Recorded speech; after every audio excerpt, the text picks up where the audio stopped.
Europe 1 soir, 19h, 21h, Pierre de Villeneuve. Jusqu'à 21h en effet, et jusqu'à 20h en présence de Lou Fritel, journaliste politique à Paris Match, et l'avocat Jean-Yves Le Borgne. Et nous avon le plaisir d'accueillir Anne Lauvergeon. Bonsoir. Bonsoir. Vous signez ce livre, La promesse chez Grasset, cette promesse que vous avez faite un peu à contre-cœur, on le lit dans votre texte, à François Mitterrand, qui vous fait promettre ça il y a 30 ans, dans un antichambre entre deux portes de l'Élysée, alors que je crois que vous choisissiez une cravate, alors qu'il n'était pas content vous trouviez que sa cravate n'allait pas pour le dîner avec Bill Clinton, et puis il vous fait promettre que vous allez écrire ce livre sur toutes ces années passées aux côtés de lui. Question d'actualité, Anne Lauvergeon, si vous le voulez bien. Ce qui se passe en ce moment en Nouvelle-Calédonie, j'imagine que ça vous touche profondément, étant donné que vous avez été secrétaire général adjoint de l'Élysée entre 1990 et 1995. On était juste après les tout premiers accords qui allaient en devenir d'autres 3 ans plus tard, en 1998. Quel est votre regard sur la Nouvelle-Calédonie et sur ce qui se passe et sur ce dégel du corps électoral? C'est un sujet extraordinairement complexe, vous avez raison. On vient d'un passé très compliqué, avec, rappelez-vous, la grotte d'Ouvéa, les morts, etc. On sait le caractère extraordinairement sensible du sujet, avec les problématiques post-coloniales, avec les problématiques aussi de communautés antagonistes. Je crois que le problème a peut-être été un peu perdu de vue ces temps derniers. Traditionnellement, c'était, après Michel Rocard, chaque Premier ministre qui s'occupait très attentivement de cette problématique. Et puis là, on a l'impression qu'effectivement, le sujet était un peu perdu entre le ministère de l'Intérieur, un peu l'Élysée. Et on n'aurait pas dû. Je crois que c'est vraiment quelque chose dû faire un suivi. Ah oui, je pense. Mais c'est toujours facile de le dire a posteriori. Certainement, mais Maintenant, il faut résoudre le problème. Alors, résoudre le problème comment? Est-ce que, comme le disent certains, il faut tout refaire? Est-ce que certains disent il faut même plus compter sur les accords qui ont été faits en 88 et en 98, il faut carrément tout refaire? On est 26 ans après les derniers accords. On a quand même eu 3 référendums qui ont donné des résultats tout à fait identiques. Alors c'est vrai que se pose le problème d'avoir une liste électorale qui n'a pas bougé. Alors il y a beaucoup de gens qui se sont installés là depuis lors, venant de l'Asie du Sud-Est en particulier, de Chine, d'Australie.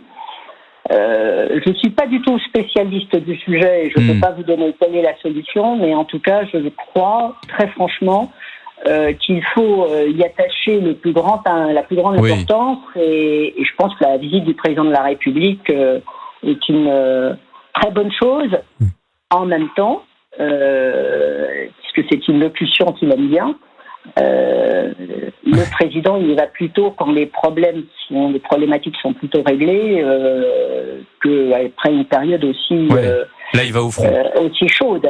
Vous, justement, ce qui est assez... je vais pas donner le terme amusant parce que c'est pas le terme adéquat, mais en tout cas, vous citez François Mitterrand en disant il disait qu'il fallait laisser du temps au temps. Ça veut pas dire que tout se règle avec le temps, mais quand même. C'est un de ses aphorismes préférés, c'est-à-dire que sur chaque chose, c'est un peu, je pense qu'il voyait une décision un peu comme un fruit. Il faut pas la prendre quand le fruit n'est pas mûr, et en même temps, il faut pas non plus attendre trop longtemps que tout ça pourrisse. Donc, il faut trouver le bon moment. Et pour moi, ingénieur, ça a été d'ailleurs une grande découverte, parce que je pensais un peu naïvement qu'une décision était bonne, quel que soit le moment où on la prenait. C'est bien sûr entièrement faux. Et l'art du politique, c'est de savoir prendre les bonnes décisions au bon moment. Ouais. Alors les bonnes décisions, elles ont été prises pas toujours au bon moment. Un sujet que vous connaissez bien, celui du nucléaire, sur lequel on a eu des ordres et des contre-ordres, si j'ose dire. La situation actuelle avec les EPR que vous connaissez bien, que promet le président de la République à venir, est-ce que on est sur la bonne voie? Alors, c'est vrai que le nucléaire, c'est 60 ans de politique, je dirais, continue de la France, quelles que soient les alternances politiques, quelle que soit la couleur des gouvernements.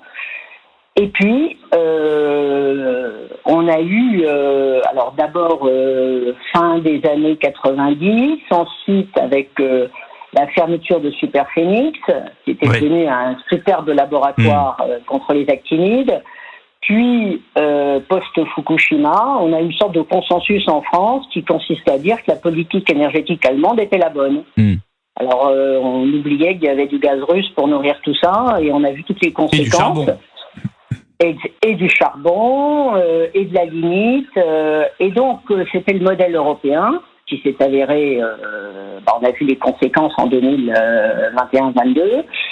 Alors, aujourd'hui, on est reparti sur, je pense, de bons rails. Et là, entre 2011 et maintenant, on a perdu une position de leader.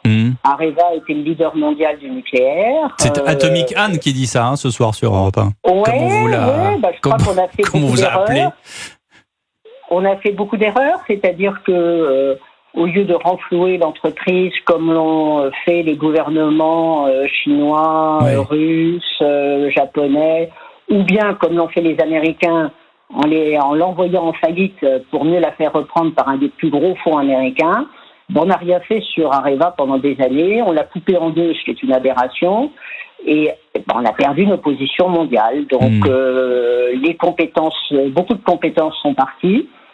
Alors les jeunes ingénieurs en particulier sont passionnés et techniciens par le nucléaire, mais il faudrait faire revenir aussi quelques managers expérimentés qui ont réussi très bien dans le reste de l'industrie française, le reste des entreprises, pour venir épauler le redémarrage du nucléaire français. Le temps a filé, Anne Lauvergeon. Nous avons parlé des questions d'actualité et pas du tout de la promesse. Alors, ce que je vous propose, c'est qu'on se recontacte et vous reviendrez dans ce studio et on parlera de la promesse. Parce qu'il y a notamment un passage sur l'amitié qui est vraiment très poignant dans votre livre et j'aimerais beaucoup qu'on en parle. Malheureusement, c'est les joies du direct. Il est déjà 19h55 et je suis obligé de vous quitter, chère Anne Lauvergeon. Merci. Alors, si c'est une promesse et si c'est la vôtre, je la prends.